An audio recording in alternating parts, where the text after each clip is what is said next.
NewSpace NYC, and I also teach at Columbia. And I would like to hear from you a little bit about your background. So if you could introduce yourself, say your name, and maybe talk a word of why you're interested in space. And maybe we can start from Mike, setting up this equipment system. Sure. Hi guys, I'm Mike. I always had an interest in space, and I did web stuff, making websites for a long time, and then I just decided that I needed to get hands-on with it, so I joined a company called Solar System Express. We make like a little Arduino for space, basically, and that was like 2 or 3 years ago, and that's kind of on hold. And now I was fortunate enough to find NewSpace and work in NewSpace, so that's my name is Daniel Peters, and I am been a space aficionado, a space fan for decades. And I'm here to get involved with the community and also further designs for lunar resources utilization. Thank you. Hi, my name is Melissa.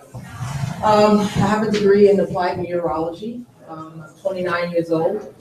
And I would say that I love space because to me, it's an extension of God, and I just would like to understand more about it. And that's all I can think of right now. So. Thank you. Thank you, Lucy. My name is Matt. I'm a software engineer at Google, and I'm just here because I think it's important to stay abreast and potentially transformative industries. My name is Doug. I'm an investment banker. I just more of a generalist and just interested in the singularity and then anything related to that. So I don't have a particular interest in space, but I wanted to, learn from the smart people in this room what is going on. Excellent. Thank you.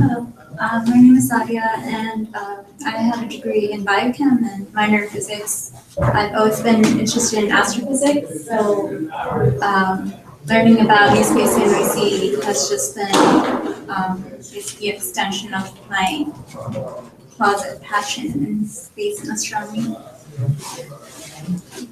My name is Paul. I've been a space activist forever, and I'm an advocate for the Space Frontier Foundation. I'm a lifetime founding member of the Mars Society, and I occasionally write science articles for magazines like Sky and Telescope and the National Space Society magazine. And I'm here because I want to learn all about it, and I've been doing some coaching for the business competition for the Space Frontier Foundation as well. And at some point I might want to get into the space business as well. Hi, I'm Garrett. I'm your basic rocket scientist, satellite kind of guy. I'm here because I I found this group of like-minded space cadets, and enjoy being with everybody and talking about new ideas and new things and new opportunities and possibilities. And I want to bring my expertise in practical aspects of doing things in space to the group. Thank you. Thanks, Gareth. Yeah, so we're just introducing ourselves, like a couple of words of your name and why you're interested in space. Why I'm interested in space? My name is Steve Arthur, computer programmer. Stumbled upon space a couple of years ago and really interested in some network and learn as much as I can. Excellent. Very good. So first important thing, everybody's interested in space, so you're in the right session. And second thing, who has heard about Singularity University? So a couple of people haven't heard about it. Just to give a very brief overview, Singularity University, first, it is not a university. It's in the more strict sense, because it's not a tradition, it doesn't grant degrees. So that's the joke over there. That, at the same time, it's an institution that provides education opportunities, especially related to the topics that we're going to discuss here. And second, it's not about your singularity. This is very important. The idea of singularity sometimes is connected to the concept of post-humanism. If you you read the works of Ray Kurzweil, if you read about the idea of what's biological and what's synthetic, what's mechanical, at some point might be merging in the future. So a lot of people associate singularity with these kind of concepts. For the institution, Singularity University, the idea of singularity is more related to exponential technologies. And this is central to the topics that we're going to be discussing here, in particular in the context of the space exploration. Well, I'm going to talk about the mission of Singularity University. If you could take a couple of seconds just to read what's on the screen. And for the record, I'm going to read it aloud as well. Educate, inspire, and empower leaders to apply exponential technologies to address humanity's grand challenges.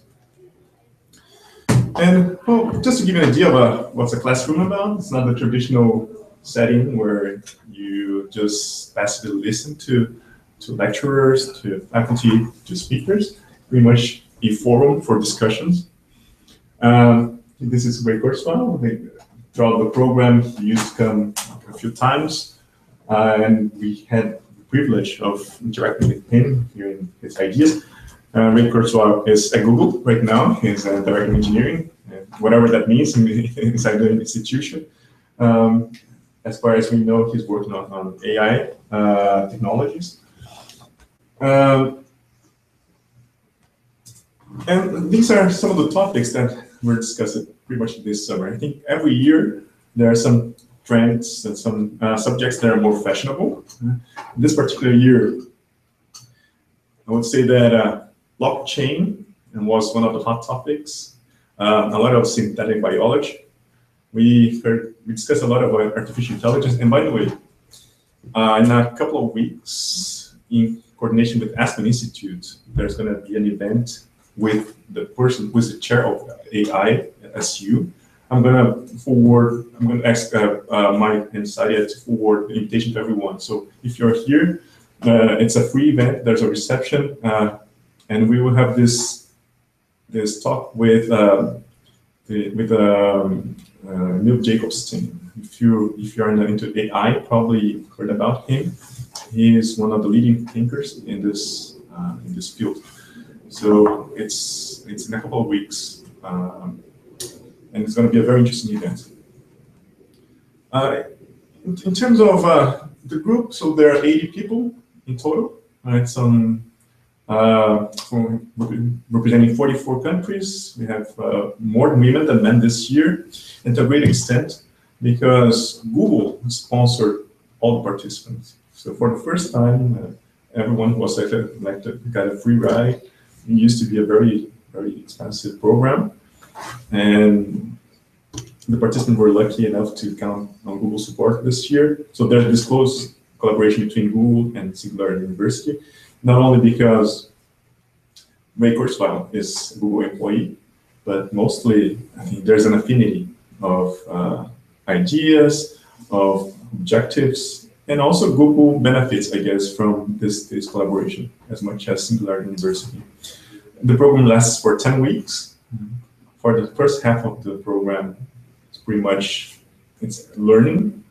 And for the second half, we are supposed to develop a project. And this project at the end of the program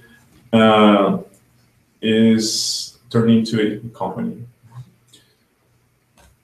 I just described it like the structure of the program, and sorry, so I'm just stealing my own thunder. That building, is it in New Jersey? No, that's the. Oh, this one? Yeah, it's a blimp hangar behind you. This is NASA Ames, the Moffett Field in Silicon Valley, and I'm going to show you in a map where SU is located and how its location really helps to connect with other Singularity or Silicon Valley institutions. Right? Let's move forward here. We had a startup program, startup weekend activity there, and my group was comprised of people who were excited about space, so we developed this prototype, and the idea is that we think that in the future, in order to build in a space, we will need the tools to make that happen. So we created this small robot, and the idea is that this robot, that's how these robots would be basically tools to build in a space. The idea is that these robots would follow the pattern of small satellites, so the same architecture, and the developing nanosatellites would benefit also these tools that would be used for construction in space. This is very important, moonshot thinking. And moonshot thinking is important because this is in the core of Singularity University. And the idea that thinking about something, a solution that's 10 times bigger, instead of prioritizing just incremental changes. And why moonshot matters? First, because you can solve new problems. Second, because it creates new capabilities. And perhaps most important in the context of our discussion here, it opens up multiple new business opportunities. So if you read the works of Peter Diamandis, and the other co-founder of Singularity University, you probably heard about his book called Abundance, and more recently Bold. So he's always thinking about this idea that building something that's 10 times bigger, 10 times faster, 10 times better. And this is the kind of principle that we try when we're there at Singularity University. We try to internalize, when we are developing our projects. This is also an important feature of when you think about the future. Because of increasing the speed of computing power, and because things are becoming faster and cheaper, you've seen technologies in very different fields sharing a common trend, and there's convergence where you wouldn't expect before. And through this convergence, we're going to see a lot of interesting developments in the next few years, which leads us to the concept of exponential technologies. Who has heard about the idea of exponential technologies? Okay, 1, 2, 3. Okay, perhaps less than half of the group, which is not surprising. But if in a group of very special selected people, not everybody has heard about it, can you imagine like an overall population? And at the same time, this will have an impact in our lives that is very hard to measure. Another thing that is connected to these trends is that it's not only hard to measure, but also it is very hard because it's not intuitive. And we're going to show here why it's not intuitive. This is the linear trend. This is how we think. This year, let's say that when you go through different steps on a linear scale, like after 10 years, you get to 10 steps ahead. If you think exponentially, the rate of change is much faster. But I think the key thing here is that it's not the speed necessarily, but first, it is the fact that you don't notice the difference in the beginning. So how do you differentiate what's linear and what's exponential? You cannot tell. At the same time, you cannot tell where you are on the curve. Right? You might be here, might be here, might be here, might be here. Another important aspect here, the thing that after some point, every incremental change in one step will cause a huge, huge impact. And we're going to show some example of where we see here this right now. Just some numeric examples. 30 steps, 30 meters. Can you guess how many steps will we make after 30 exponential steps without making the math? Beyond the size of the universe? Depends on how you count it, right? But let's say that every step corresponds to 1 meter on 1 mile. After 30 steps, we'll be getting to 1 billion miles. So comparing 30 miles to 1 billion miles.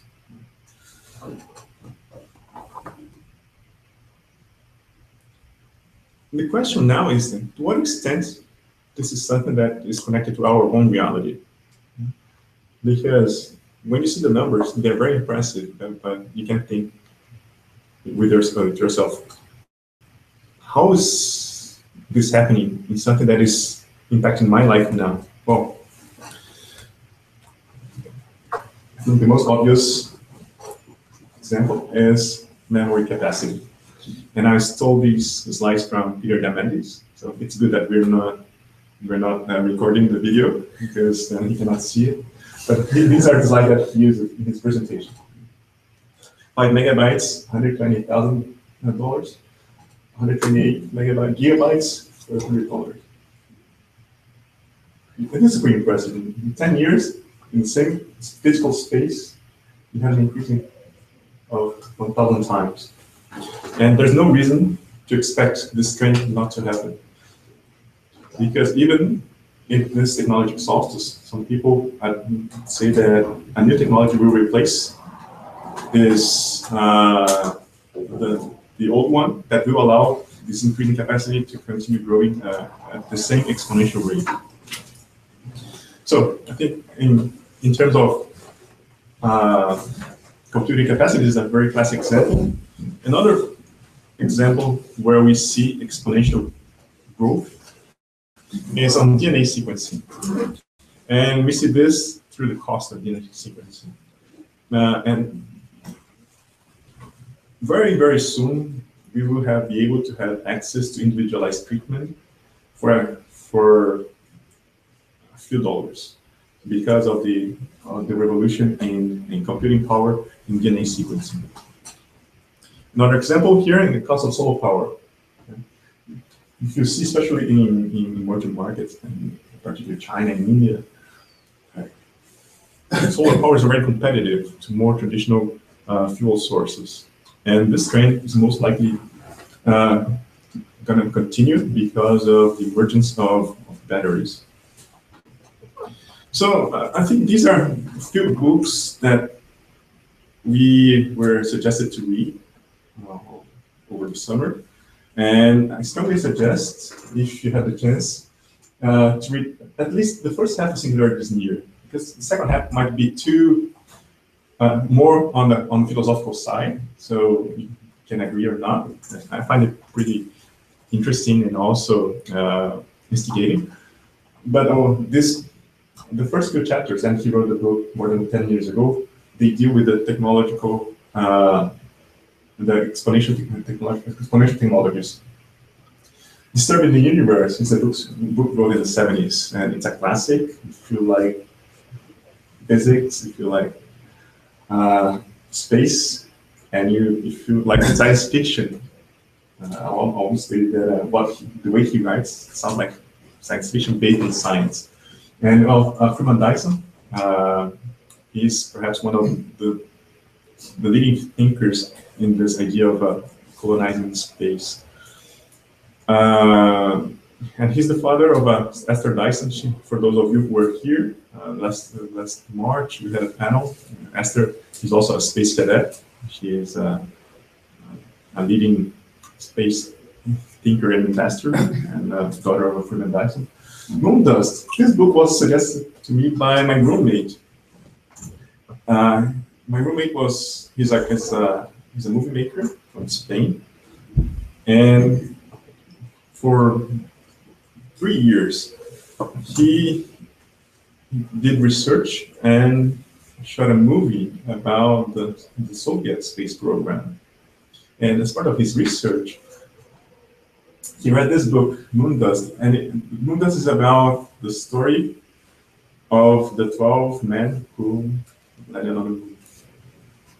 It's a very personal account, and how that changed their lives just by going to the moon.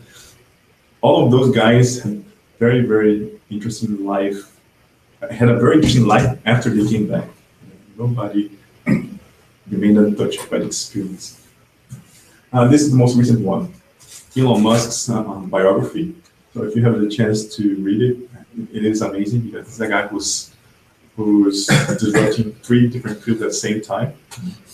And the book tells a story about how he formed his interests, how he got to where he stands right now. Very, very well written. Okay, now we are sort of transitioning to more related things, more related to space. But before talking about space in particular, let's talk about Google X. So Matt, you familiar with Google X? Yes. How much you're familiar with Google X? In this room, only to the extent that you are. Now, if you want to describe to us like what you know from inside. Yeah, so it's actually very much in line with the theme of this talk, right? Where the assumption is that there are disruptive technologies out there to discover, and that they have the ability to improve upon themselves to create these exponential trends without, defeat us in the near future to create these very big changes. And so, for a company that can assume a bit of risk to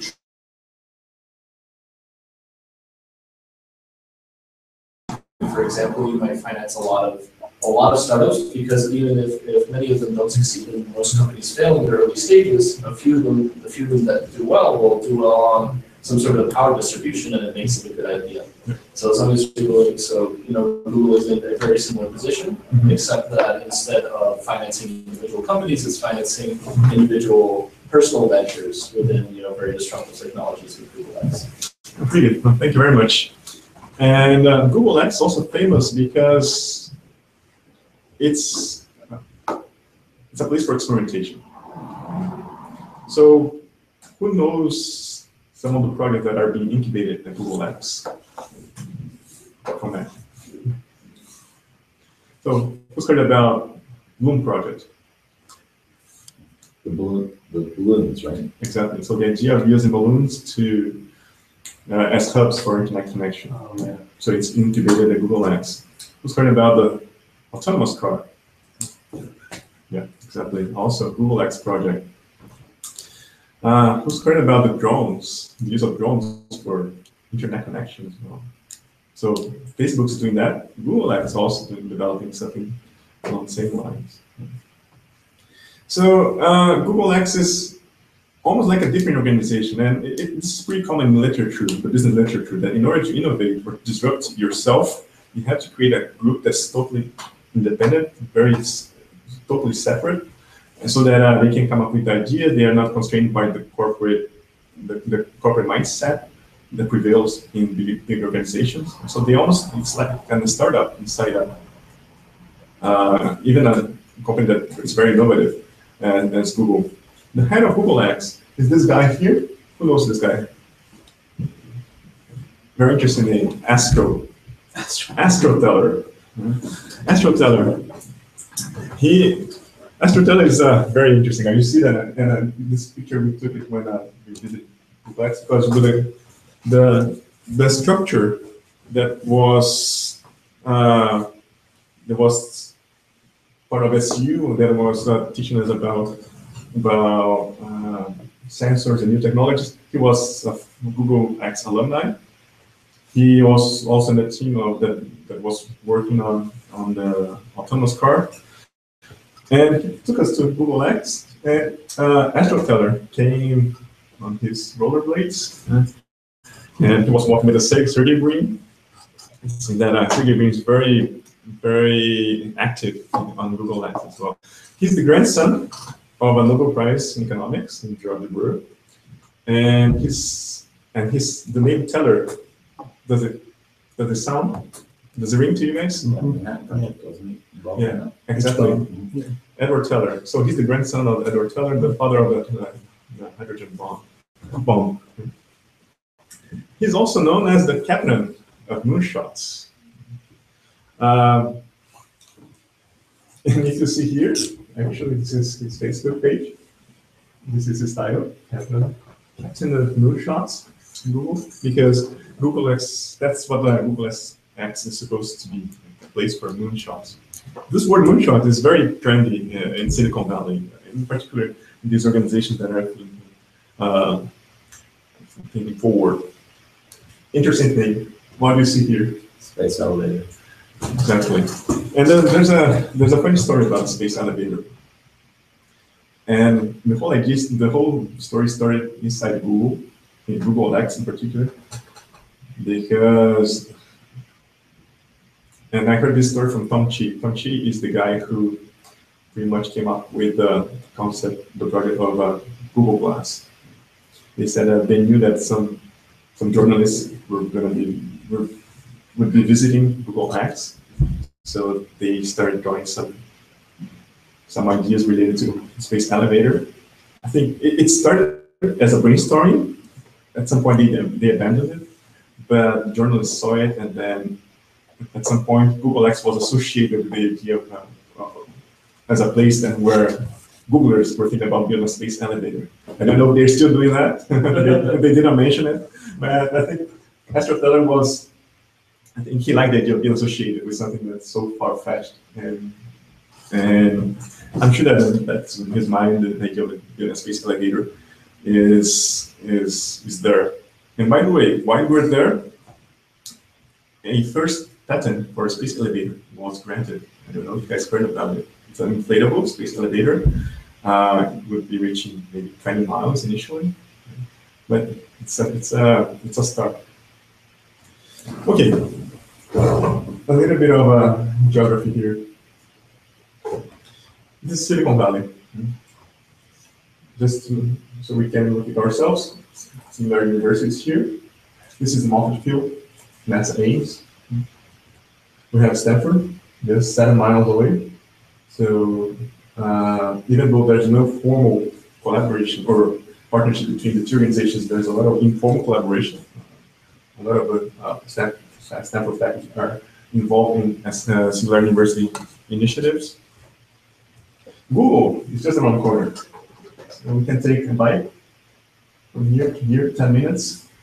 I wonder why Google leased all this area for about $1.16 billion for the next 60 years. It's just across the street from Singularity University. And we have Google X here. Google sort of spread out throughout Mountain View, but Google X occupies a building, and it's interesting because even architecture, even the layout, the display, colors are different. Google X, almost like this independent organization. Just a couple of things that are, for me, it's interesting that Google is doing that's related to space. First things that this area here was leased by Google, not through its main organization, but through what they call a shell company called Planetary Ventures. Nobody knows exactly what Planetary Ventures is or what will be. If you Google Planetary Ventures, you will not find anything. I don't think that they even have a domain.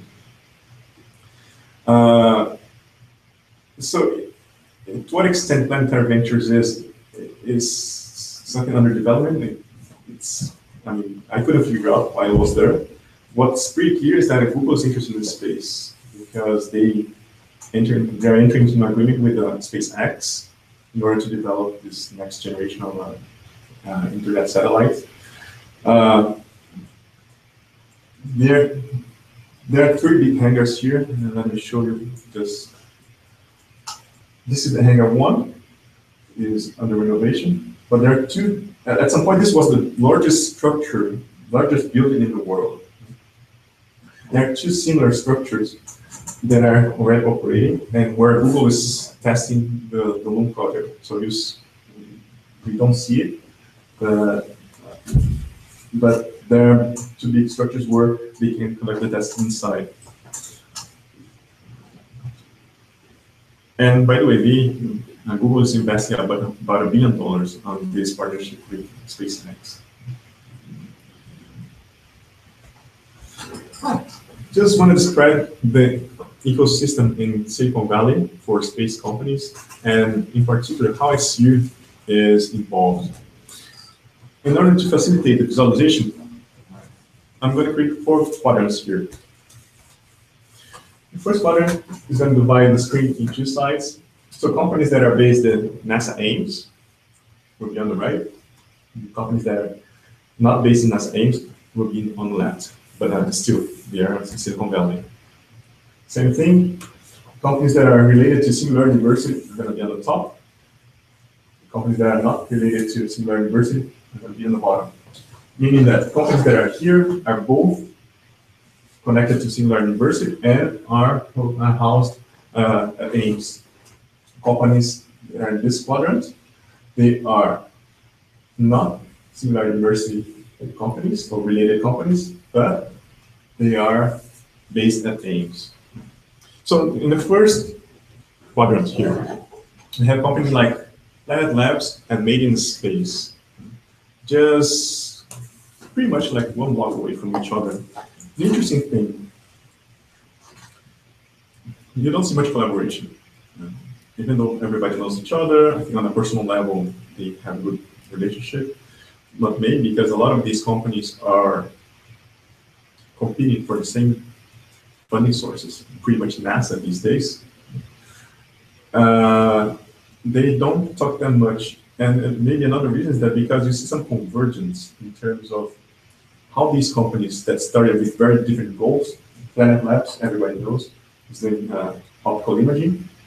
Made in Space was the first company to do 3D printing in space.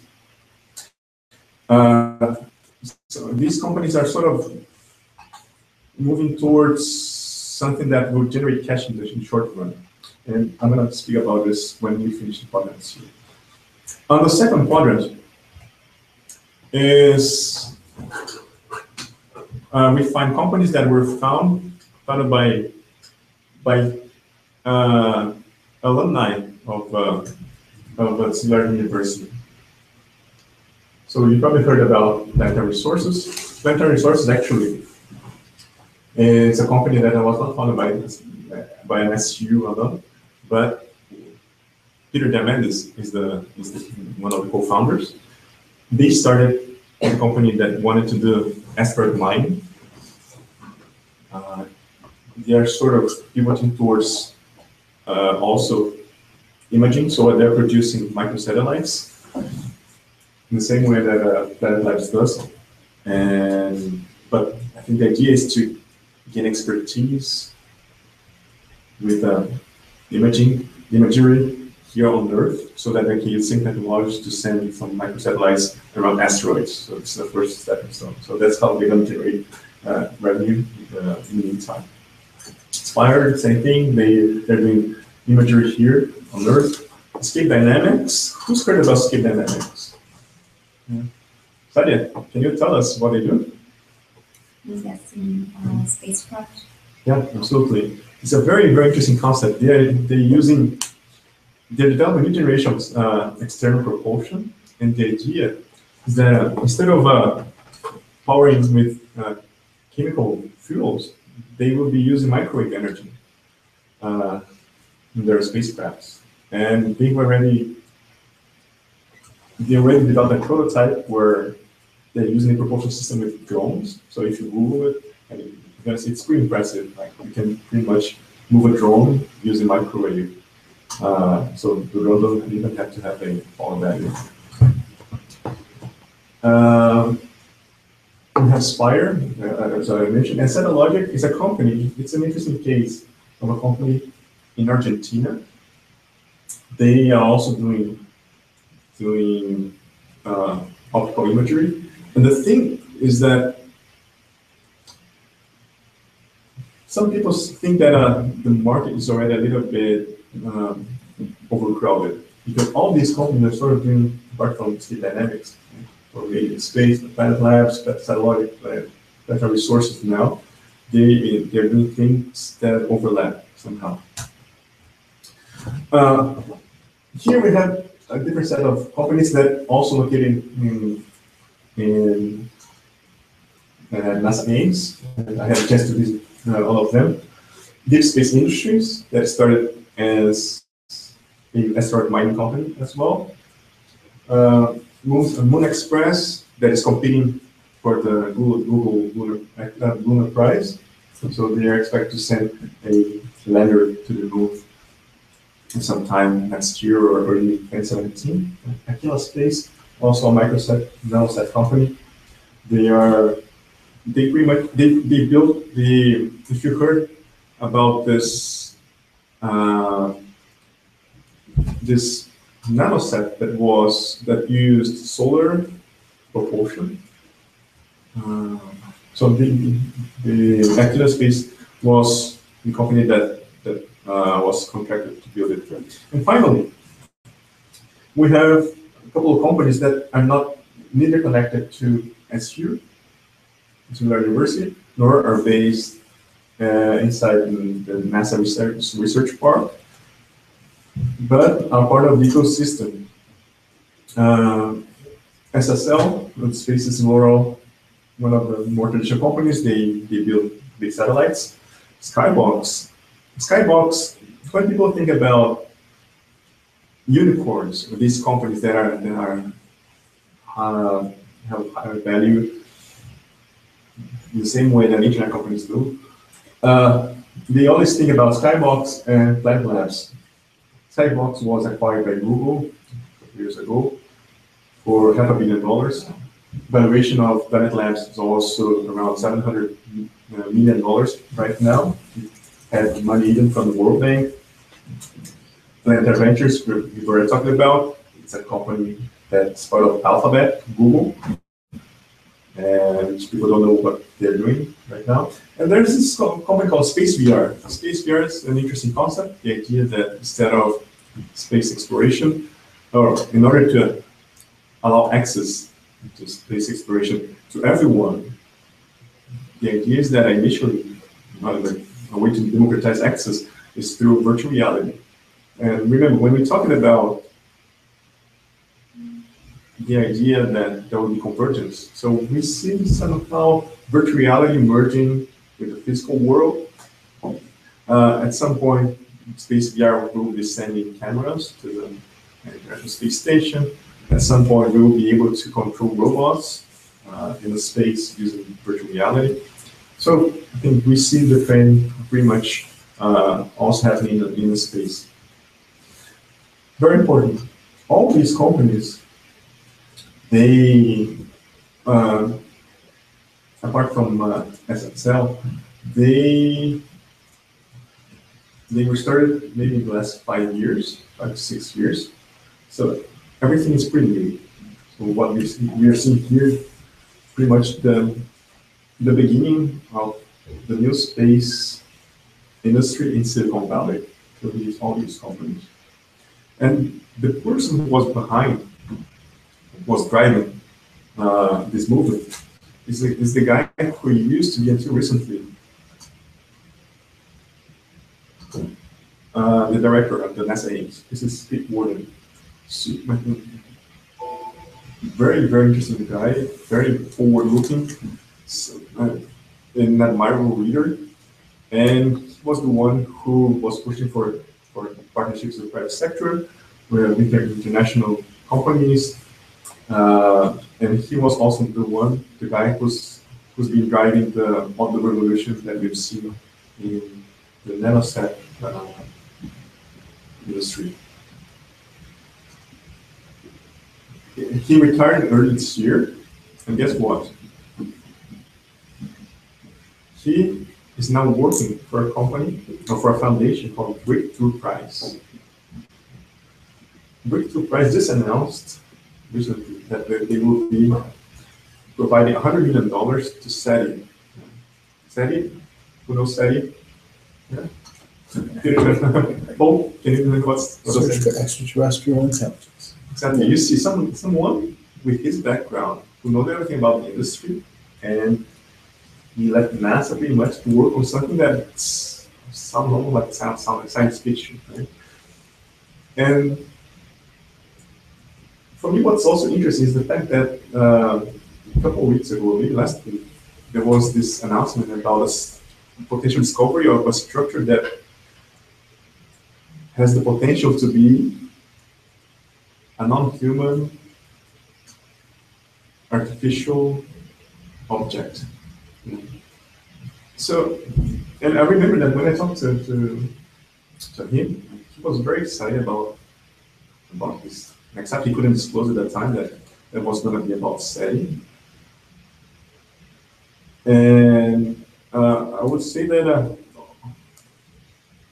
I almost would guess that the announcement last week has something to do with this $100 million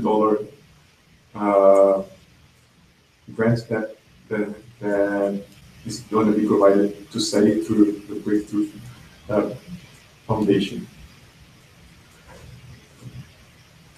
What was that announced, or I didn't hear anything about that announcement? Do you have any keywords on that? For which announcement? The $100 million? No, the other one? Yeah. The other one? If you search alien superstructure, We're having a megastructure or potential Dyson Sphere. Exactly. We'll find out more about that. Yeah, and just very briefly, so the idea is that apparently there's this structure that is blocking emissions from a certain star, and you've never seen anything at this level. Like sometimes, if you have a moon, maybe you're going to be blocking 2% of emissions, 3, 5. In this case, the emissions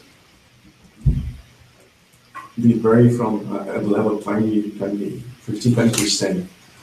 And the idea of this being a Dyson Sphere, right, is sort of related to the concept that Freeman Dyson developed, that advanced civilizations will be harnessing the power of their stars. So some people think that this potential artificial object would be a Dyson Sphere where that would be blocking the sun, the stars' emissions in order to harness the power of those stars. So who's this guy? Jeff Bezos. So yeah, I wouldn't recognize him unless, of course, apart from Old George.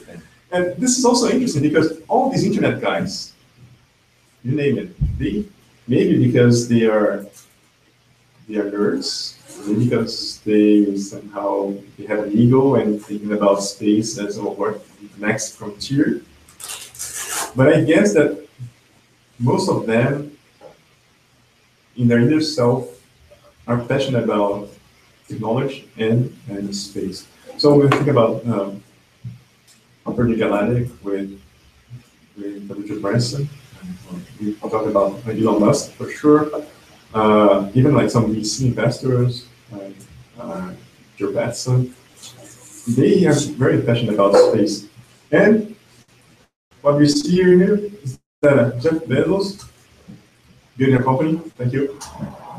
He built a company that nobody knew until recently exactly what the company was doing on Blue Origins, but recently they performed a very, very high-profile demonstration, and they will be competing with SpaceX quite soon. I just want to finish by quoting something that he said recently, is that the amount of useful invention you do is directly proportional to the number of experiments you can run per week, per month, per year.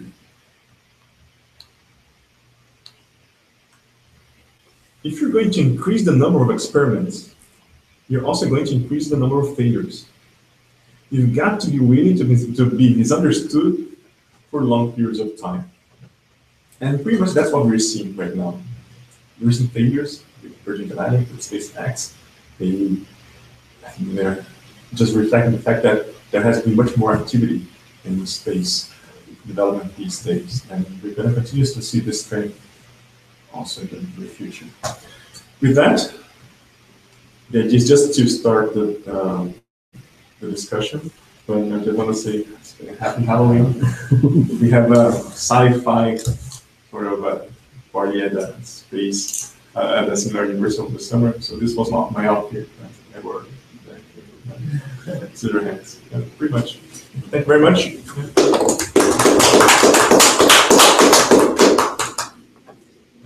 comments, questions? Yeah, I wanted to say that Dyson Sphere is a really good example of the exponentiality of solar. So once you get to that point, you're way up there. Yep. So what does it mean if we find it and it's empty? Well, isn't it never finished? No, well, that would be mysterious and very dangerous. But very the odds scary. are that it's probably not. Yeah. It's probably some, although, I mean, it's nothing we've ever seen before. The Kepler Space Telescope found it, and so far Kepler has surveyed 100,000 stars and hasn't seen anything like this yet. And one of the scientists remarked, this looks like some kind of a Dyson structure, and the press really took off with that. It's not really an accurate assessment. Jeffrey Kluger, if you read Time magazine a week or two ago, he wrote a little more sober examination of the whole issue. And odds are it's probably some kind of natural phenomenon we haven't seen yet, but we just don't have enough data. Right now, they're pointing radio telescopes at it, trying to get some more information on it, and then keep watching it with Kepler. So one way or another, it's certainly worthy of investigation. The point of Kepler was to see things going in front of stars, Mhm. and that's how they would find these planets. So how do they determine that the thing that was going in front of the star is not a planet with air? What really strikes them is that the fact that the diminishing brightness, the frequency, and the degree of the diminishing of the brightness, it doesn't seem related to any object that's symmetrical in any way. Okay, that's one of the things that's intriguing about it. So if you were talking about a Dyson sphere, a partially constructed Dyson structure, you might have something like that. It's blocking all the light, right? Well, a Dyson sphere would block all the light but this is not blocking all the light. But then a Dyson band, if you read the novel Ringworld, you know what I'm talking about as far as a Dyson band is concerned. Or maybe a partially constructed Dyson structure of some kind would give you that kind of a signal. That's what they're remarking about. But it's going to take a little more research before we find out exactly what's going on there. I find it interesting, though, this is kind of conspiratorial, but the fact that 100 million is going to study it this time, and that the director of NASA is moving over to study related projects at the same time, it's kind of interesting. Well, I mean, if you look at the history of space science over the last century, every 10 years ago, there's an alarm bell that rings. We see something that looks like it's artificial. If you go back to Asaph Hall in the early 20th century, he wrote some scientific papers that concluded that the moons of Mars were artificial satellites due to his analysis of their orbits. And that turned out not to be true. You go back to when the first pulsars were discovered, a lot of people suggested that they were also artificial structures. And that turned out not to be true either. And so on and so forth. So, I mean, I'm not saying it's not possible that they are artificial structures, but we have to exhaust all the natural explanations first. One person proposed it's possible we're looking at a cloud of comets, an unusually thick cloud of comets around this star, but there are holes in that argument as well related to the age of the star, et cetera, et cetera. Regarding that, I did hear an article from Sam Powell, I think from Scientific American. He created a theory that it's exploding planet, so it's not like what you want to hear, that it's probably, I think it's a natural phenomenon which we haven't observed naturally yet, and so it'd be really good for us to learn about it, and so I think probably see it again in the future. I think one of the things we have to keep in mind about observations like this is that we've only known about extrasolar planets since 1995. So if you look at astronomy books written before that point, it had a lot of things to say about the way solar systems are designed and evolved based on one example, our own. And now that we've had 20 years of observations, well, here we found so many planets in just the nearby areas of the galaxy. All those ideas have been thrown out the window, because if you look at the kinds of solar systems we've discovered, especially in the last 10 years, as the techniques have gotten better, we found smaller and smaller planets. We see a zoo of solar systems that have nothing to do with our previous ideas about, well, the rocky planets have to be closer to the star, and the gas giants are farther away, and we've seen super Earths and hot Jupiters and all kinds of nutty things that have nothing to do with our previous ideas. And I think that this discovery if it's not an artificial structure, it's probably going to open up another chapter in that area of study, because we just know so little at this point. You know, it's amazing how parochial our knowledge has been.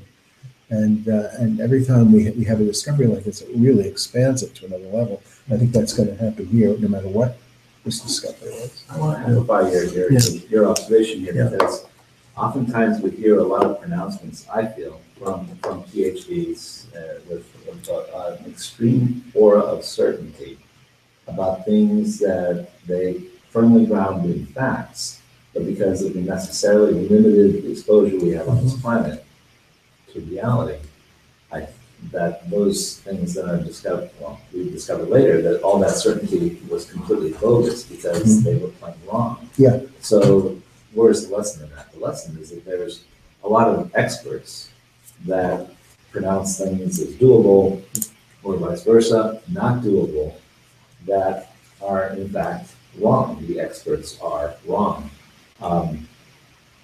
There's a famous saying, Feynman, science is the belief that the experts are wrong. Interesting. And I take that to heart.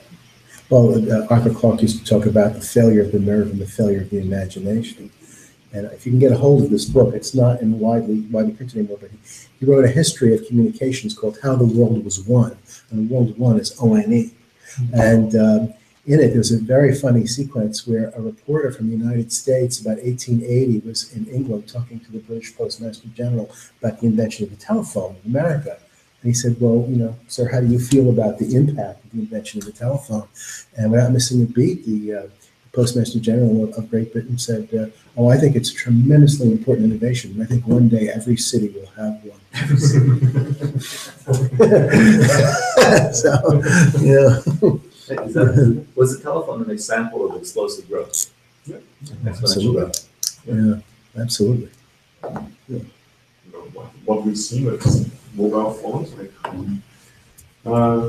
yeah, another example that was often cited over the summer. So apparently, CEO of IBM at some point said that there was a market for high computers in the world. Yes, I remember reading that too. Yeah. So this was just before. He theorized too, let's just say we were going to build a superstructure.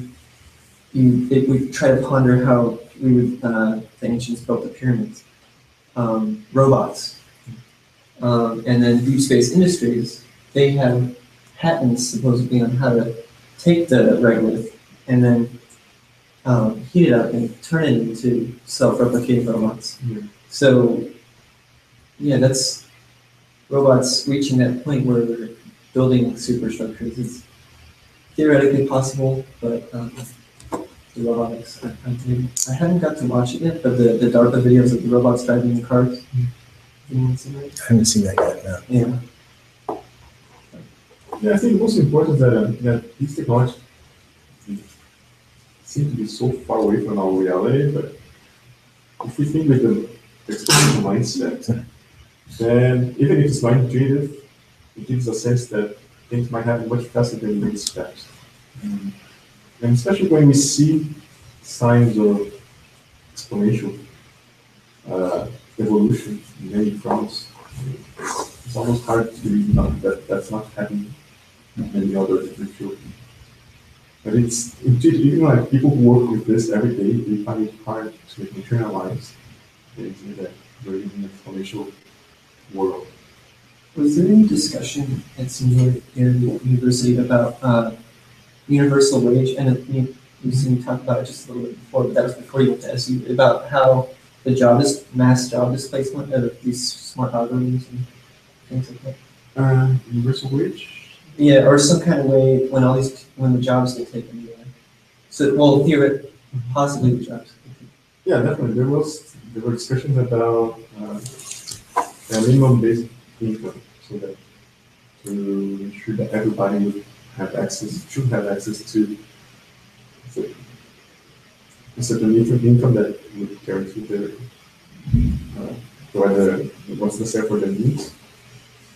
Because this is tied to a concept that Peter Diamandis there's few people that will be living in a world of abundance. We're talking about complementing the resource, to take advantage of the resource that can be available to us.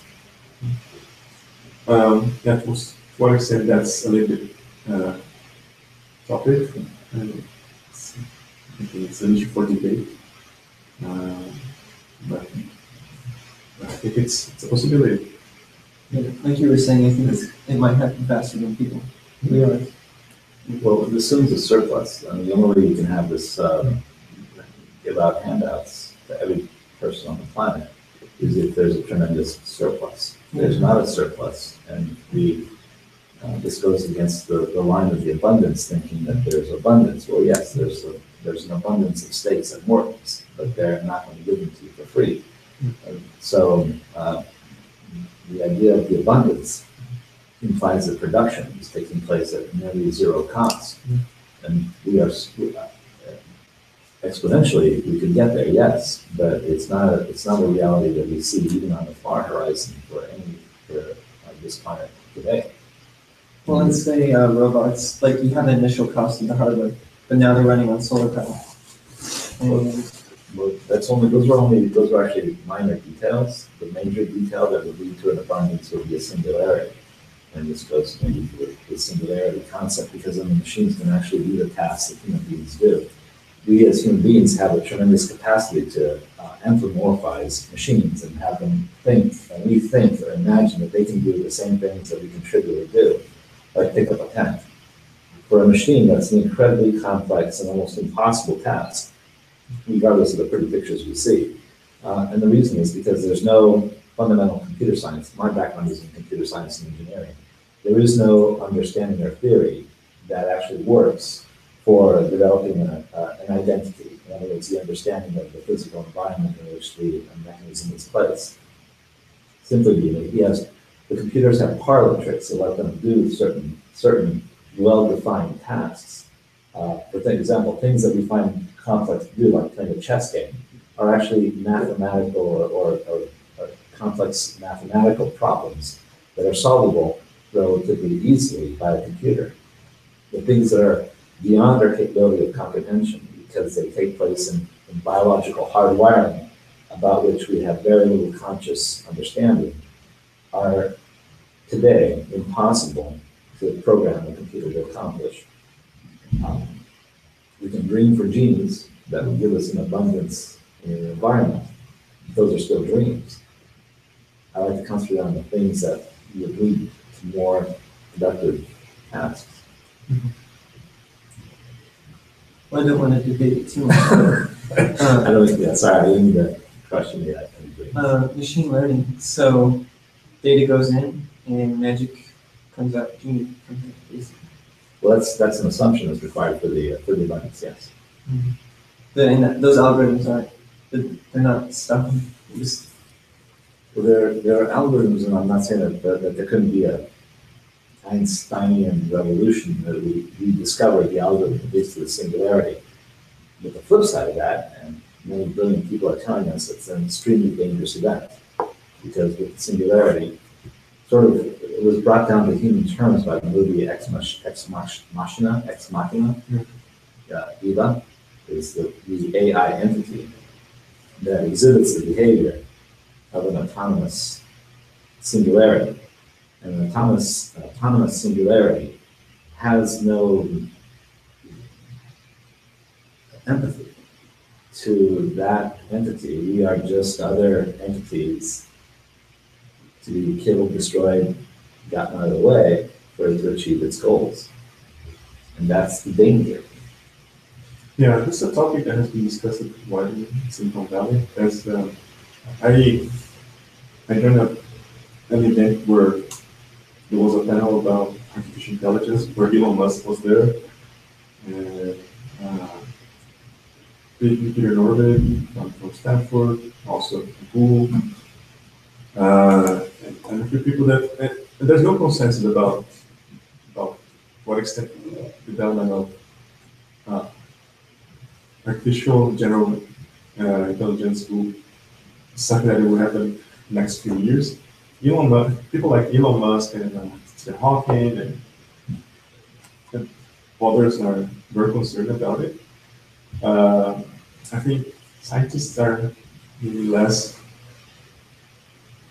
optimistic about the development of these new technologies, or the idea that technology will reach the best state of development.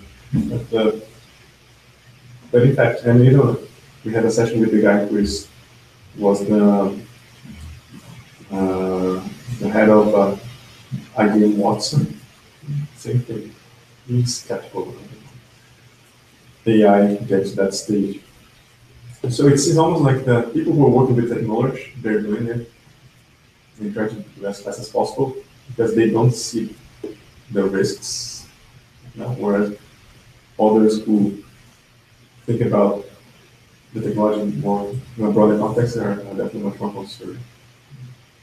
Don't you feel it's like the early computer scientists who thought that there would be 5 men for 5 computers in the world, or the telephone, the British postmaster who thought there would be 1 in every city? The people who are so intimately familiar with the details on their day-to-day basis realize how big the problems are, so they think that they're insurmountable.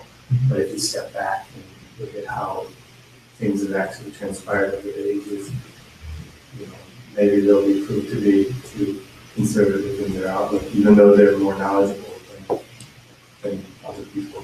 And, I agree. And I've talked to people who work at Google on some of these areas, and they see that issues like ethics or moral concern are definitely not being addressed, even though for their purposes they see that it's something that they think they are taking into consideration. But at the end of the day, it's a race to the top. It's not Google, it's going to be Chinese, it's not Chinese, someone else. It's hard to stop the development technology because the incentives are there for the ones who can do it as fast as possible. Yeah, I forget the name of the organization, but Elon Musk, I think earlier this year, donated $10 million to some foundation that is about the safety of AI. Yeah, from the Institute for Future Studies. Yeah. Elon Musk has been very concerned about it. That was actually one of Fermi's filters. There's a paradox. If there's aliens, tying us back to where we started the conversation, if the aliens are out there, how come we don't see any evidence throughout our entire observation of the galaxy, or of the entire universe? We don't see any evidence. So there's a philosophical question. Fermi had that's the paradox, is if they're out there, how come we don't see them? And then there's been a lot of work on, well, there are possibly filters that civilizations go through. Atomic power being one of them, environmental destruction, maybe another.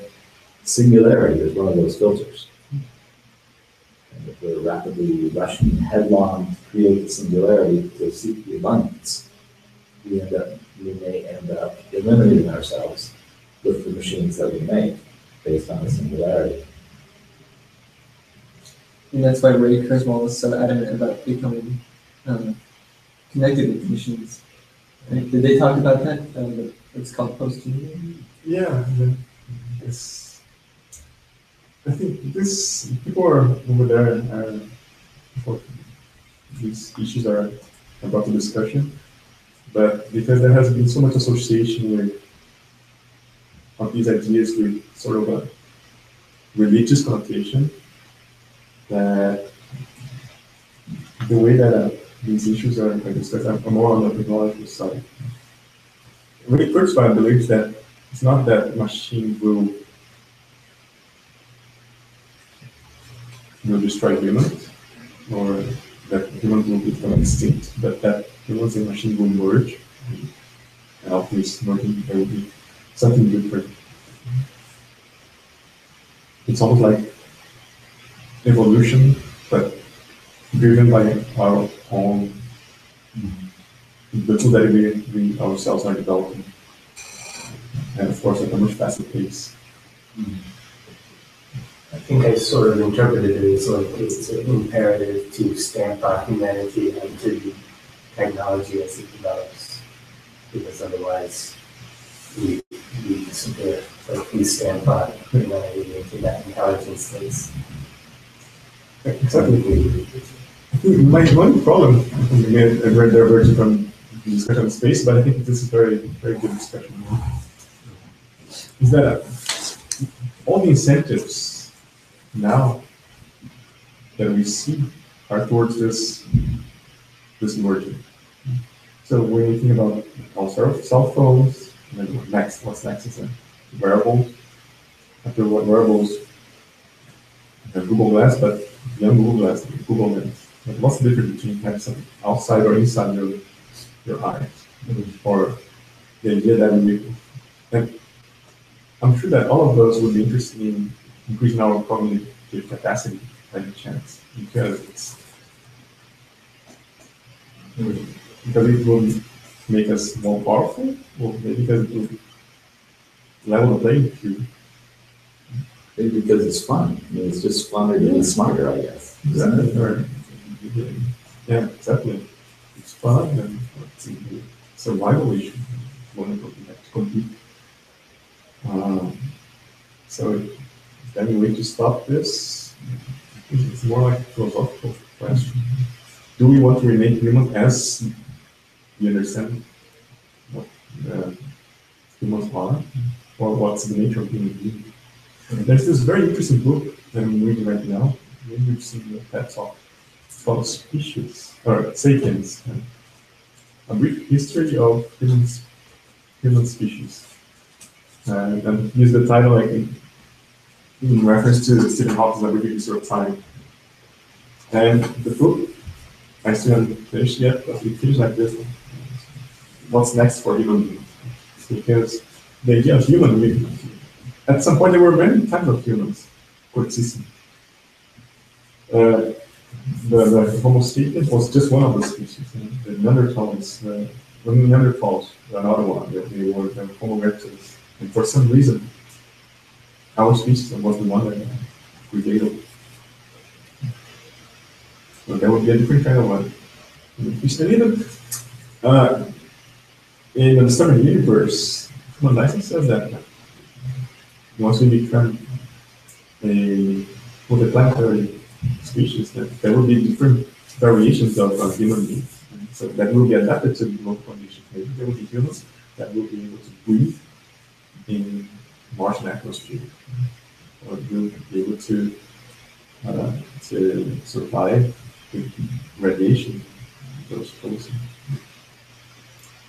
I think something like that would take millions of years to happen, but I think it is a good question whether it's rational to think if we had a mechanical extension and extended our life, how will that change the meaning of our presence in this world and what we're striving for just by living. And I think that really changes the course of our entire evolution, because then we have that ability to go, not to stay here, but even go into space and have that sort of outerly extension, that mechanical extension that lets you do that. So I think it is evolving. I don't think it might hurt us, but I think that's more like if wars happen between nations, that would be like a disadvantage of that sort of scenario. You're right. I just think that even these biological changes, they will be driven by technology, especially after seeing some speakers talking about research that's being done in synthetic biology, and you can pretty much control a lot of processes at a cellular level. Reverse aging, you may pretty much can control about our body. And that's how that's going to be, how having the knowledge of the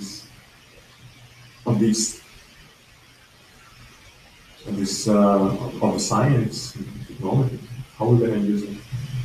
So there are some laboratories elsewhere, where the three things that, again, look like science fiction. I haven't researched biohacking too much yet, but did they describe it as like a programmable way to program the cells? Like you could go one direction and go back? Absolutely. It's a concept that Peter Diamandis also described in his book. Everything is being digitized. So you pretty much digitize information. And you're programming the same way that you program a computer.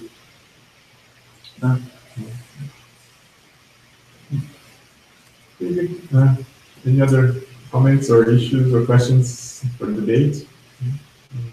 Otherwise, thank you very much for joining again. I have a question. How does the space company make a profit? Yeah, that's a very, very good question. Going back to our topic, they don't. Yes, and so everybody's that's involved in space is trying to figure out what's a business model. Even Planet Labs, it's a company that's being valued at $700 million. Nobody knows why the market's valuing this one, because they don't have. It's not very clear how they're going to charge for what they're generating, which is images. How they're going to make money. So it's almost like these companies, the companies that are making money right now, are not space companies, are the ones that are doing analytics. They're using data in order to generate information that the market can use. So there's a company called Space Net? Sorry? Space Net? I don't know. There's a company that was acquired by Monsanto that's doing precision agriculture. And pretty much what they're doing, they're using images from satellite and coming out with analytics, which you can either use it to optimize the water based on images of a certain crop, or you can estimate the size of market for soybeans in the world. So companies like Cytologic, for instance, or even Planet Labs, they don't promote themselves as space companies. They sell themselves as a data company. Because talking about investors, investors still don't see space as a field for that's able to generate profits. And they are right, even like when you talk about space tourism, which is not there yet. It's crazy to think that people will be paying for $200. You can scale up an industry that a ticket costs $200,000. So I think that this is the most important question that everybody's asking: how money is going to be made? Elon Musk thinks that things are going. The turning point will happen when launch costs drops under $1,000 per pound. So that's a goal. So that when everybody will be able to put something in space, and then we'll have an explosion of applications and hardware and companies developing solutions thinking about space. Right now, while we're paying $50,000 per kilogram, it's probably out of common access. Has it been following Moore's law or like exponential decline in costs per year? Yeah, that's a tricky question. It is declining, but I think we're still at that linear stage. We're not seeing that. Exactly. That's probably going to change when the reusable rockets start operating. Absolutely. Yeah. Does anyone know Firefly Space Systems? I saw them presented at an investor, and their concept was a much smaller rocket because the satellites are much smaller. And a tiny satellite can now, this big maybe, can do what the huge satellites that are currently orbiting. Well, NASA just awarded contracts this last week to 3 different companies trying to develop launchers dedicated to nanosatellites, like you just mentioned. I'm a little skeptical about it because I don't know if the downward scalability is there. Right now, of course, if you want to launch a CubeSat, you're right against a piggyback payload, and typically the launch providers who do launch CubeSats launch them in bunches. You know, you're never going to see a Falcon 9 carry a Dragon up to the space station and carry one CubeSat on the way. It's going to carry a dozen. It's going to carry 20, you know, or hundreds. Yeah, because and right now, CubeSat users are taking advantage of the fact that a booster has to have the appropriate amount of ballast in order to fly properly. You know, and that's what we've been doing. I think it's a very interesting idea to have a dedicated CubeSat launch vehicle, but for 1 2-pound satellite, economically, I don't know if that makes sense. You know, and I wish them luck. Maybe we're talking about a relatively small launcher that's designed to launch 50 at a shot, and maybe they have to wait until their manifest comes up to that. I mean, but then again, that assumes that. I think that was the idea, is that they would have a lot of very small, you know, they would still have a full payload. But that also assumes that the orbital requirements for those birds are all the same, and that may not be the case, because CubeSats have been used for more and more different applications, especially since they're now being equipped with active propulsion systems. So, and in fact, some CubeSats are being used for interplanetary missions in the next few years. So I'm not sure how feasible that is as a business model. You know. Yeah, but wait, sorry. No, go ahead. We're going to have a panel in a couple of weeks with people that joined the Small Set Conference in Utah over the summer. I was there on the part of this discussion. But just related to your topic, so Firefly is one of 25 companies right now that are working on the launch of nanosat pieces, and they're very different technology. Even by big backing in larger launches, from individual rockets, from balloons, from launching satellites as you would launch a missile in a jet fighter. Air launch, yeah. Yeah, so they're very different technologies. Even Virgin Galactic sort of pivoted, and they are doing nanosat launching capabilities. So instead of focusing on transporting people, and this is part of Richard Branson's strategy of partnering with a company that will put satellites to be used for internet access.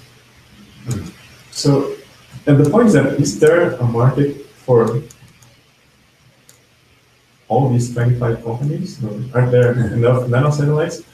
It's hard to say. Maybe it's something similar that we saw in the past, like 5 computers in the world, or one telephone per city. There might be an explosion of There's no question the projection of CubeSat launches is going up, up, up. Yeah.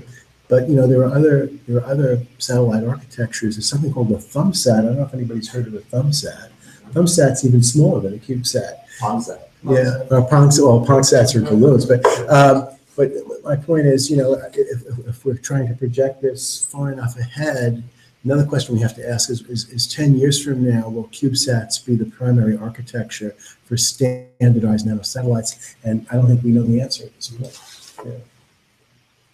Speaking of the failures too, you started with that was it Jeff Bezos talking about failure? Yeah. And yeah, it's the number's consistent. It's like always 90% failure rate of companies. So it's just a part of nature that we have to deal with. Maybe after the singularity, we'll don't have to worry about it. But look how many car companies there used to be when automobiles first started. Yeah. Stanley steamers aren't made anymore, you know. So Packards aren't being made anymore. You know, there is a winnowing after a while too. In reference to the aviation industry, Warren Buffett says no profits since K-Hawk, meaning that, you know, if you aggregate all profits of every company involved in aviation, it's zero. Yeah. So it could be, that doesn't mean that it wasn't successful or important, or that there weren't winners. So you could potentially still see, you know, the same, you know, I wouldn't want to pick which of those 25 companies is going to succeed. That would be difficult. No, absolutely. You know, aviation is a good example. And a lot of people do see parallel. Right? Aviation started with mail transportation. Government renting contracts, and then the private sector took over at some point. So maybe the same thing, NASA is making contracts, the company like SpaceX, and then at some point it's gonna become profitable because there will be private space station, hotels in space, and companies. FedEx will be profitable because transportation is something that you need to do it.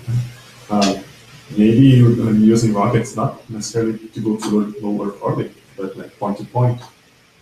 And you can go to Tokyo in a couple of hours. Yeah, but going back to your question, I think that the business viability is what I think is limiting the development of the second level of space industry right now. Until we figure out like a business model that can make the industry appealing to investors like you, you will depend on the billionaires. And these are the guys who are driving the new space development. I'm not so certain that it's a business model problem. I think it's actually a profits problem. In other words, there's nothing of value in space that we know of today. If that would change, for example, if we would find several $100 trillion worth of gold or other precious materials on the moon, hundreds of trillions, that's with a T, not a B, that would drive all sorts of billion-dollar investments because 1 trillion is 1,000 billion dollars. And that would fund a lot of space activity. That's the long pole in the tent that makes the entire surface possible. So if we find, so it now becomes a question, I believe that there are such resources on the moon. We've never explored it, and it's got a whole bunch of asteroids that collided on it over billions of years. Some of those asteroids were stuffed with hundreds of thousands of tons of valuable product, valuable things. That's actually a gross understatement. So if somebody were to prospect the moon, find one of those resources, the gold rush would be on.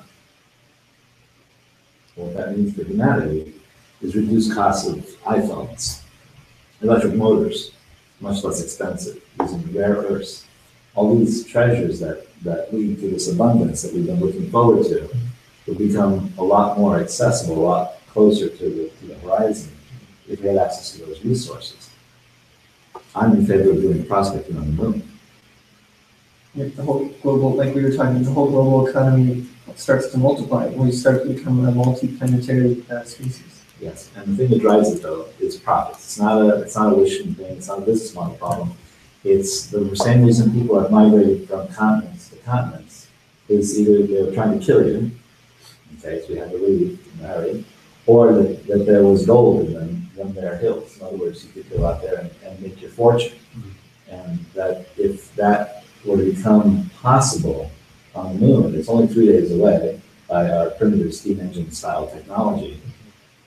And it's close, no matter where the moon is in its orbital cycle, it's still 3 days away, which is not the case with asteroids. All sorts of technologies would be required.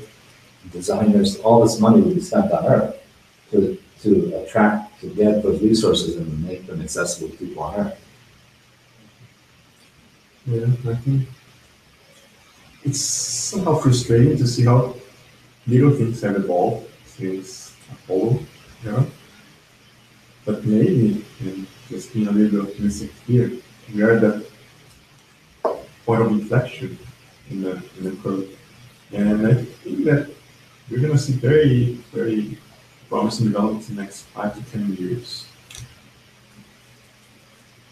Well, what's interesting to think of is the telephone, for example, when AT&T had a monopoly on telephone when the Baby Bubble broke up, and then there was no longer a monopoly on it, to where we are now with telephone. And maybe the similar thing will happen with space exploration. When it's no longer a monopoly, there's more ability to find some opportunities. Well, I think I was trying to explain to my cousin over at dinner a couple of weeks ago why I was interested in commercial space. And I explained that if we had developed computers the way that NASA developed spacecraft during Apollo, there'd be 5 laptops in the world, and they cost $500 million a piece. Yeah. That's true. Yeah. Now, keep in mind that Apollo was the last time I went to the moon. There's an example of a moon, literally a moonshot, right? Yeah. Now, it was designed in such a way that it was not sustainable. It wasn't a sustainable architecture, and it wasn't profit-driven. Mhm. Profit's got a bad name in current society, but it's what drives, what makes everything possible. If we stepping over, and also it was extremely dangerous. I mean, sending guys out in a tin can with literally no way to rescue themselves is a very dangerous thing to do. So I don't like the idea of the moonshots because it's several things are wrong with that concept, which is the non-sustainability, the danger of it, and I mean, the astronauts knew that they had a 50% chance of not surviving that lunar mission. I don't think you or I would get on a plane that has like a 50% chance of survival. I don't think so. So there are systemic ways of making things safe and predictable, and those ways take money, unfortunately. Now you can get that money if we have that resource. Investment bankers are lining up around this building to put money into something that's going to generate trillions of dollars of revenue. There are lots of people who like making thousands of % on their return on their investments. You know, it's very hard to find people that don't like that. So again, it goes back to finding the resource that generates the profits that makes the whole space missions possible. Does that make any sense? Yeah, academic incentives. Yeah, absolutely. So why don't we search the moon? Yeah, it's interesting that Planetary Resources and NewSpace Industries don't know if they talk about the prospecting. I don't know why. They're focused on these asteroids, and then they gave up trying to, because you can't tell about the internals of an asteroid by looking at its surface. You can be the most brilliant PhDs, and you do all the spectroscopy you want. You're only measuring what's literally on the first few millimeters on the surface. It could be stuff with nothing but iron, which is practically worthless because most of the Earth is made of iron. But it could also be stuff with platinum and rare earth elements and all these things that make our modern economy possible. But we don't know that because we can't go out. There is no way technologically to do remote sensing to any sort of fidelity that's going to help us do the prospecting. I'm in favor of the moon because we can drive around out there. In other words, we don't have to use delta V and all sorts of fuel to get from one asteroid to another when we drill our holes. That's how we'll be prospecting on Earth. That's how we can do prospecting on the moon because it's boneheaded. You drill a hole and analyze what came out. That tells you what's there. Well, that's why all the rumors about China mining, and they have a rover there. Yeah. So. And they're very directed, and they're very goal-oriented, and they're actually quite capitalistic at the leadership level. That's sort of what you expect. So the Chinese are looking, they only have what, 1 billion people, right? So they've got a lot of people that they're going to need something to do. And wouldn't it be nice to have them develop a whole slew? Every single industry that exists on Earth has to be redesigned. Everything that we use, that we are accustomed to, has to be redesigned if we start deploying industry in the Earth. Do you know if any of the Google and X Prize teams, anyone, if they know if they're going to take any samples, or is it all video? It's just remote sensing, which is why they've gone away from doing. They went away from doing the resource, trying to extract the resources because they can't find the resources from the surface. But they can find fluffy asteroids that have water. Okay, so then they're going to say, oh, well, we're going to sell fuel to people. Except the problem with that business model is that there's no customers for fuel anywhere else. Yes. So that's the problem. I like to go find the resource, prospect for the resource, prove the resource that is worth hundreds of trillions of dollars. And that's when you get that line of investment bankers hanging out your front door. Okay, shooting each other to be the first to offer you their money. It's not begging for money. They're trying to dump money into you for the returns. If you think about it from like a divine, spiritual, manifest destiny point of view, the moon's always staring at us. Literally staring at us. And it's like the first stepping stone into space. A lot of people like Mars, all these Earth imaging companies, but it is the first logical step. It's kind of obvious. I'd like to beg to differ because I think first we should be able to get there, and that's what we should be aiming towards, making spacecrafts available to everyone. And that, I think, is like the telephone from back in the day when they thought every city would have one telephone. It should be every household has one. spacecraft, and that's the way everyone could explore space. Yeah, and if you like a planetary society with their solar sail. So if you could buy your own solar sail, choose that. Yeah. Okay, all these things would be, once, the key to lower cost is frequency. In other words, airline airlines doesn't fly their airplane once a year, or 4 times a year, and they fly the plane how many hours a day, right? So that reduces that's how you and I can afford to get on board a plane that costs $150 million and literally pay a few $100 for the ticket, and we get off and we use this $150 million asset for pennies, right? Okay, so frequency of operation brings down costs. Elon Musk's reusable spacecraft right now don't have a place to go because there's a certain amount of market for launches in space because actually there's no way to land in space until you have the resource to target the economic incentive that points to the moon. I think it does. In other words, that's the closest of all the things that can possibly be done in space. I think the most traditional one is a good one. Go out there and get the resource. Am I making a business case for this or not? I mean, I don't know. I'm convinced. Yeah. If I had money. In terms of business, Check already. Yeah, that's good. That sounds good. In terms of business, absolutely. So then, the way we did it in the past was to have Lewis and Clark go out there and they would survey, right? We've already done surveys, so we don't have to have people on the moon surface to do surveys. But now we have to do scouting. In other words, what is the likely place that we should do prospecting? That's called scouting. I mean, I grew up in Arizona, and Arizona has a history of, mineralogical resource recovery. And that's how you do these things. Then the next thing becomes an open pit mine after you've done the prospecting and found the resource. Now we have to go dig it up. Now here's where we're going to have a problem, because people are going to say, on Earth, it's not a very nice thing. How can you be open pit mining on the moon? How dare you be so sacrilegious to it? Environmentalists are going to complain about us turning the moon and making it look like the worst things we do on Earth, making it look like a moonscape. Now, if you notice the irony in that, that's good, because it already was a moonscape before we got there, quite literally, right? But that's, now, those objections are just some of the things that you have to kind of think about in advance to avoid blockages in getting the resources. Get it on the backside. But people can't see it, right? Yeah. They can't see it, they can't see it. There are operational problems. Maybe that's what Chinese. Yeah. Well, it's, yeah. I'm all for it. That's why I'm focusing on this moon resource thing, and I feel sort of like I'm way out of the way. More judicial issue. Is that? I need more of a judicial issue.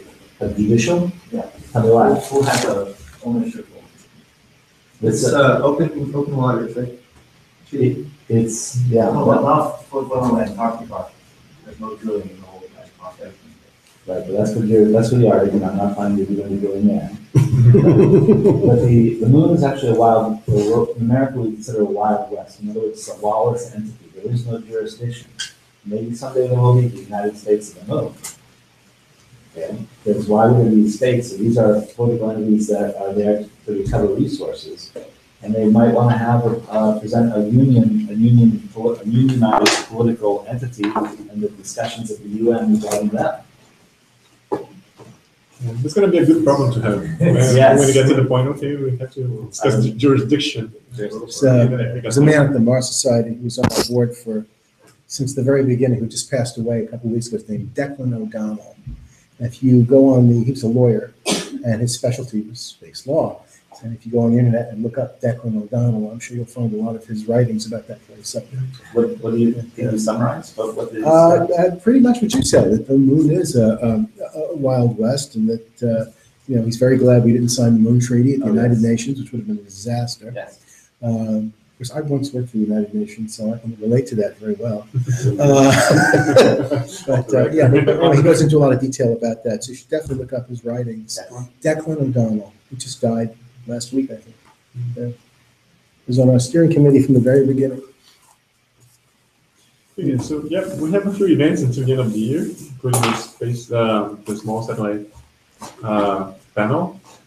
We have NanoRacks. It's probably going to be November Oh, I'd be 18th. interested to. Nice, yeah. That'd be great. I'd like to see that. It's going to be on a Wednesday. Kaki and Ian Fitchenbaum, both were panelists. Mhm. And then this small set conference, and then we have a couple other people that we're reaching out to. Yeah, and if you have any suggestion or if you would like to talk something about related to space that's part of your expertise, just feel free to reach out to us. Have you talked to anybody at Honeybee Robotics to come and talk to us? what's that? They're right here in New York City. Yeah, they were part of the panel. They haven't given a talk yet. So. Yeah, we should bring We them should in. definitely try and get them because Yeah. they're doing literally drilling on the moon. Yeah. And you know, I would be sort of interested in that. Okay. And I think all of us would be too, because I mean, they're only going down 3 feet. Okay, it's not like they're really doing any sort of search. But it's those first little Mars Pathfinder types of things that get us on the path. That was a good point. Yep. Thank you, everyone, and see you next event. Another person you should try to get a hold of is